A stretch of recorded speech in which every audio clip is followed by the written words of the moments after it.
গুরুদেব বলছেন আমরা যে মুখে নাম বলতে পাচ্ছি এটাই অনেক বড় কৃপা। নাম নামাকারে বহুধা নিজ সর্বশক্তি।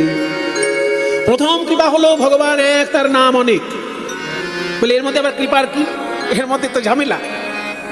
একটা ভগবানের যদি একটা নাম হতো আমাদের মুখস্থ করতে সুবিধা হতো।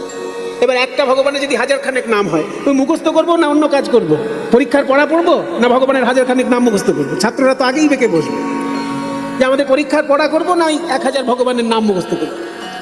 বলে শোনো, তোমার ওই ক্ষুদ্র বুদ্ধিতে শাস্ত্র বিচার করো না। কেন একজন ভগবানের অনন্ত নাম হলো, তার বিশ্লেষণ হলো এই যে বিভিন্ন মানুষের রুচি বিভিন্ন রকমের, সেই রুচি অনুসারে যাতে তারা বিভিন্ন নাম গ্রহণ করে আনন্দ পায়, সেই জন্য এক ভগবানের অনেক নাম। যেমন শ্রীকৃষ্ণের এক নাম গোপাল, মানে গরুকে সে পালন করে।